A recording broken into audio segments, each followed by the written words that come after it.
Joining us this morning is Emily Altomare from the Oil Region Alliance. Emily, how are you today? I'm good, Luke. How are you? Great. Good to see you this morning. Good morning. Good to see you, too. Oh, boy. Here we are. It's officially spring. It's spring, yeah.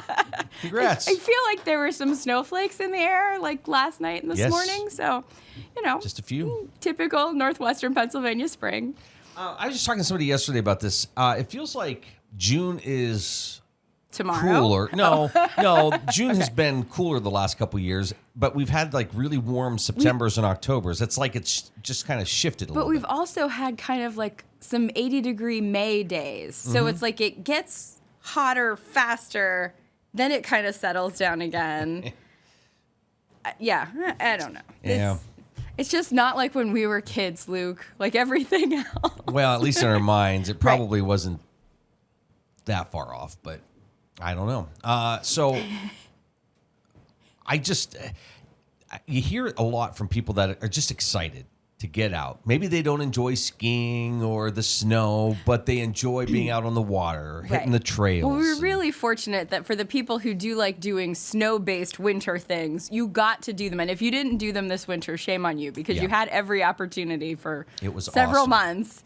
Yes, but yes, for folks who aren't really the cold outdoors type, they are gearing up for sure. We are ready to get out on the water, out on the biking and hiking trails. Ready to go. All right. Well, what have you been working on? Because there's really a lot happening. Working on a cold, which nice. I'm been really successful with that. Continuing to cough. It doesn't help when the temperatures are up and down, That's right. up and down. Yes. And if you try not to cough because you're, for instance, broadcasting, that just makes it worse. That's right. We'll just be, turning away and coughing a lot. But there's so much going on, getting ready for things. So if you happen to be one of the, area trail runners, or you want to give that a try this year, registration is open for the Oil Creek 5 and 13 stacked trail race. So that means you can either do the 5-mile race, the 13-mile race, or if you're feeling really empowered, you can do both races back to back for an 18-mile challenge. You've been practicing for the stacked part, right? Not at all. Oh. I go and I help, but I do not run these races. Okay. I'm very good at directing people back into the park and making sure the train and traffic isn't coming. Gotcha. And encouraging people. That's really where my strengths lie. Yeah, I am not a cardio kind of gal. But then if you're doing that and you're feeling really good about it, you can also then register for the Drakewell Marathon coming up in August. So, and then there's also the ultra trail runs, the OC 100, and those smaller, shorter distances coming up in October.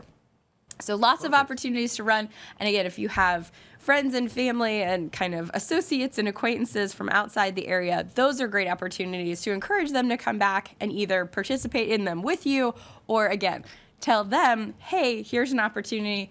Come run this race in my community and I'll come out and ring a cowbell for you. So a couple years ago, we were broadcasting the finish line for the Roughneck Gravel Roubaix. Yes. And you had been talking about, this is going to be a great event, and it's very special. But the first year it happened, we heard so many people at the finish line say, this was awesome. It is so beautiful here. We also didn't realize there was so much opportunity. Next year, I'm bringing my family. Mm-hmm. Yes. And the next year, right. And they so would then bring families. This May will be the third year, Yeah. so we're looking forward to hopefully inviting or registering like 500 participants for the race. So it's grown exponentially. So kudos to Adam Diem for putting that event together, basing it here in the oil region. He has several routes, including a 250-mile race route, Incredible. But I think there's like a 40 and a 75, things that are a little bit more manageable. There's also just a 12-mile route that if you want to start getting into it, or again, locals who want to see like, what's this event about now that we've heard about it for a couple of years, I want to participate. 12-mile race. It's not even a race, just 12-mile route. Great opportunity to, participate with those folks. I tell you all the time, it's so fun going to these events and helping with them, and it's what people love to do. So it's people coming here to do their favorite thing. It's what they spend their free time and extra money on. So they're already in a great mood. They're excited to be here, but you're absolutely right. People were surprised and impressed at what all we had to offer here in the oil region, and they did have a great time, and they certainly did come back for the race and bring more people. How important is it for you to have those elements in place so that when Adam comes to you and says, hey, I need help promoting an event like this, or there's a race coming up, that you have the materials to say, we can give this to families so that they know there's multiple museums in the area. There's trails. We have trains. There's things that you can do here. So we have the printed visitor guide, which we just have the new 25-26 issue is updated and out on literature racks, and it's available digitally on our website at oilregion.org. You can also get it from the experiencetheoilregion.com website.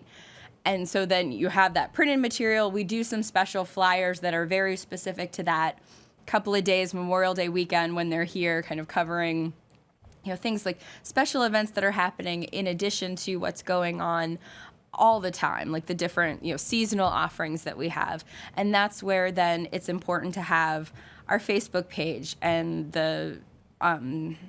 our e-newsletter that we have, and then also the websites themselves. So we have these amenities in place that we run so that we can keep people updated and help them really quickly see where they can go to get a bite to eat or fill in a couple hours maybe while they have a loved one out on the course and they're, looking to entertain the kids, or again, learn a little bit more about the community. What can I do while I'm here?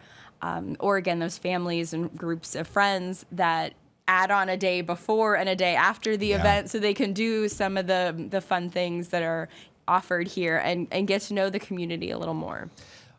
Do you find that our local establishments are doing and I don't want to say that they weren't in the past. They're catching on more and they get it, because now you start to, first of all, I think we all had to struggle a little bit with learning how to say Roubaix, because it's French, and when you see the word written, there are a lot of letters in there you don't say. Yeah. But so now we're I think, here we are year 3, and people are really catching on to oh yeah, the Roubaix, it's that gravel bike race you guys ride all over. I think it's in year 3, we're really finding that people are catching on. People have always been very welcoming, just maybe not necessarily fully aware. And I think that's not just business owners, but the community in general. Now when you drive down Franklin Street that Saturday and the cones are out and there's a ton of people and everybody's wearing spandex and helmets and pushing bikes, why, and you're excited to have them back. Well, but the other thing I was going to ask you, though, the community as a whole, the restaurants, the businesses, are they doing a better job, do you think, looking at those events and saying, okay, there is an event happening this weekend, let's make sure our hours reflect that? Or is it still an area of growth? I hope so, and I think every year we get a little closer. I think we heard that a little bit with Oil Festival last year here in Titusville, and then we talked about it with, again, looking back to the eclipse last April, kind of the, you're going to need more people working because there's going to be more people coming in. I think we're getting better at that, and thankfully we have folks like Steve Rosen, who runs the Oil City Main Street program, doing a great job of making sure the businesses in her district know when there are outside things happening, and then also knowing, or creating inside things, events. She's got a big event coming up in September, the Allegheny River Music and Arts Festival. So that's an opportunity she's creating for them of, hey, we're going to have an event. We're going to bring people into the community. Be ready, participate with us so that you can take advantage of an influx of visitors and make the most of it. That's great. Yeah. I noticed, too, it doesn't seem like when you look at Franklin, Oil City, Titusville, Meadville, when you see a spot that opens up, maybe a business either sells, goes, or retires, those business owners, somebody is looking at it to invest, and there's great things happening everywhere. Absolutely. And I think we're still seeing some of that, folks coming from outside the area. They're like, well, we'll give it a shot. And then finding wow, these really are welcoming communities. The quality of life is what we've been looking for. Again, the fact that It only takes a couple minutes to go from your business to the bike trail or to the river, so you can be out doing those pastimes that people love.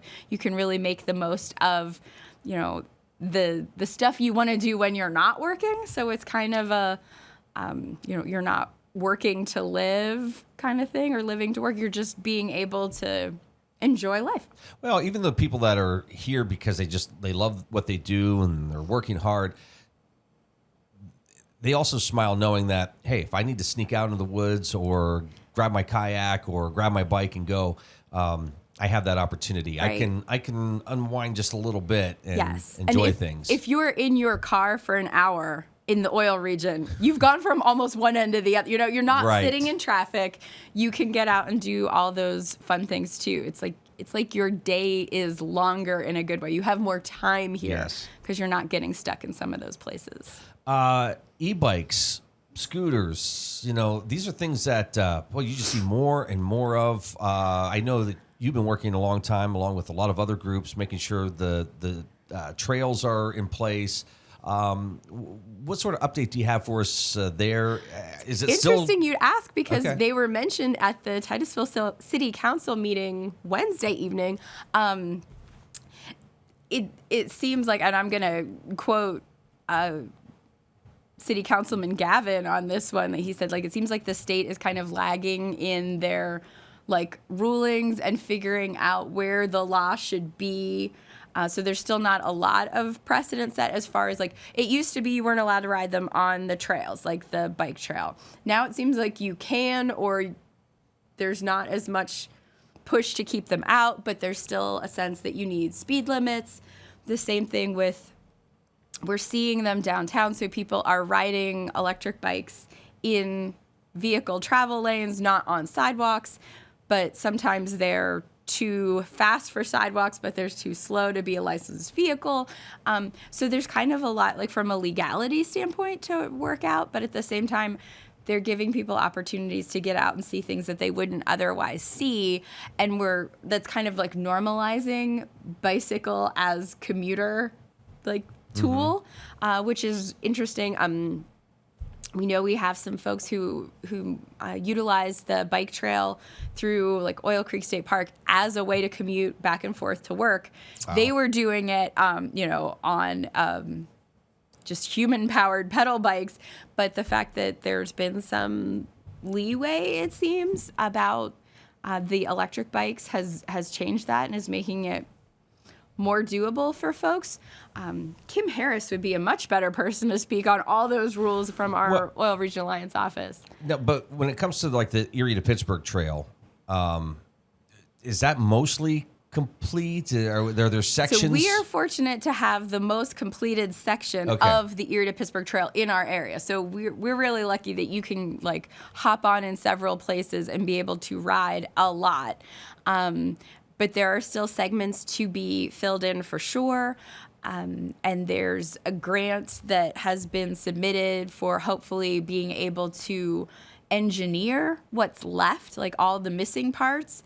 So that's an $8 million grant request. Oh, and wow. That doesn't build trail. It only makes plans to build trail.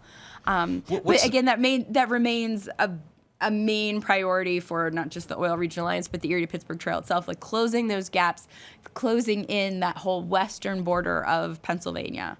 What's the end result there? Is it just to Pittsburgh, or is it supposed to be to D.C.? If you go from Erie to Pittsburgh, you can go from Pittsburgh to then go to D.C. Okay. So separate trails, but really once that's established, it will also connect you to other corridors and some other major bikeways. Yeah. Great. Yeah, really cool. Okay. Interesting stuff. That's awesome. Well, I'd say there's a lot of great things happening. There always is, yes. But sometimes, we got to point them out to some folks. Yeah. But definitely. Let's do this real quick. You're watching The Morning Drill on Stream TV and on the Armstrong Neighborhood Channel. Emily Altomare with us here this morning from the Oil Region Alliance. Okay. All right. If you have a historic preservation property, project, or person who's been involved in those things, especially something a lot of P's in there. that's been completed in the last 5 years. We're still looking for Historic Preservation Award nominations. Those are due April 1st. Again, that can be both public and private buildings. Get on oilregion.org on the Heritage page and get details about that. And you can nominate yourself. So if you want some kudos for doing some home repairs, or you're a business owner and you have a commercial property you've invested in, it's A-okay for you to say, look, here's what I did to help preserve our history and preserve the historic structures in our community. So we want to encourage people to get that information out to us. And then we will be celebrating the winners May 14th at the Historic Preservation Awards. So keep that in mind. Speaking of a lot of P's, on Tuesday, March 25th, in Erie, there is an outdoor recreation business summit taking place from, I believe, 3 to 5 p.m. Google that. It's like Elevate Outdoor Recreation, something that the state is putting on, but trying to gather, again, whether you're a fishing guide or an outfitter, someone who makes bicycles, other equipment, excuse me, all those folks can get together and learn a little bit more about each other's businesses, but also what the state is trying to do to really kind of strengthen our opportunity to be a state with a very strong outdoor recreation economy.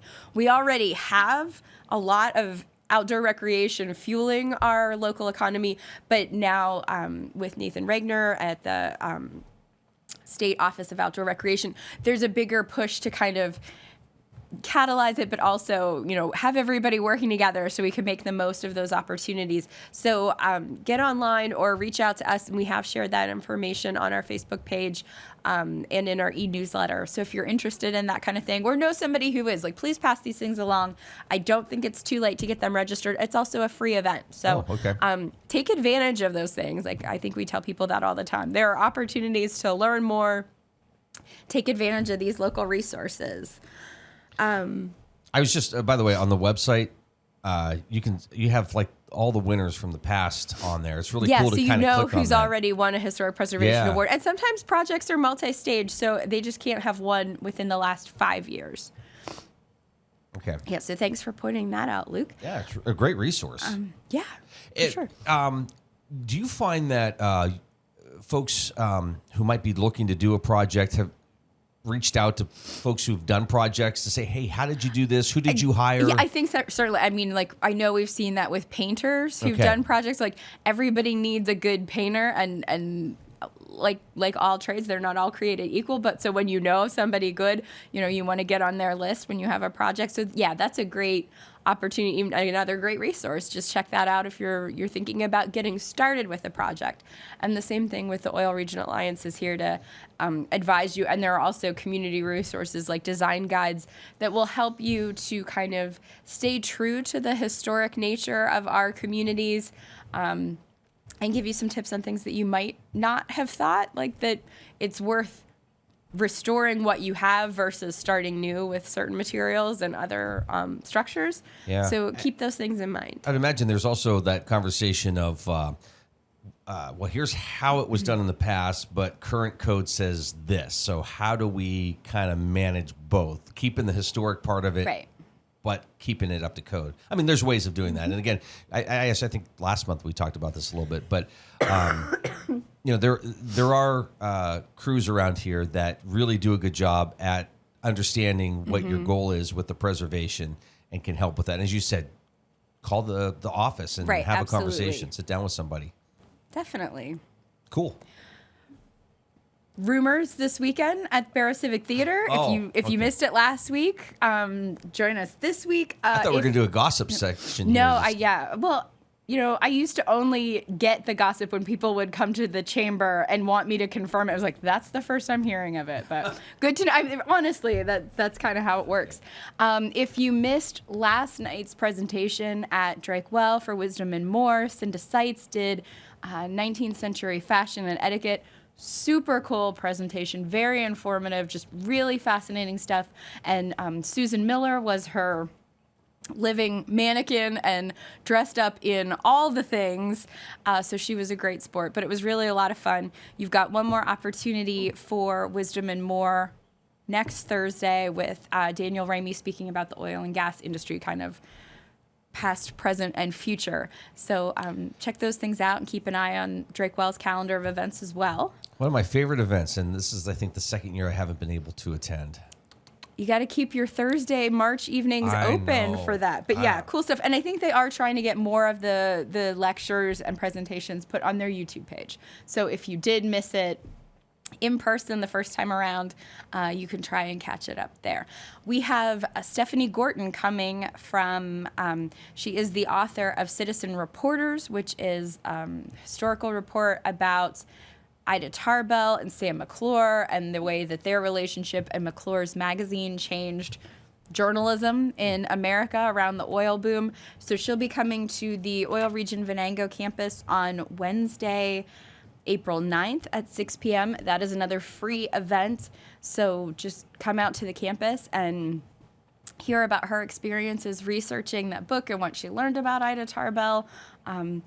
We're really looking forward to having her, and that is through funding from the Barbara Morgan Harvey Center for the Study of Oil Heritage or Oil History. So definitely want to check that out. And again, that's something that's shared all over our webpage and Facebook information and e-newsletters. And then if you're really interested in all of these kind of historical characters in that time period, consider attending the Washington's Trail annual summit that's coming up on April 10th. Held in Butler County, I believe. But this year's theme is Washington and Friends, so it's going to cover a lot of the different people and historical figures that were connected to Washington during his time, kind of pre-Revolutionary War time when he was in the area. So that's going to be a fun event to check out. And there's details on the Washington's Trail website as well. Emily, great catching up with you this morning. There's so much going on. Every time, Luke, Every but it is time. great. Thank you for having me. All the best. All right, thanks.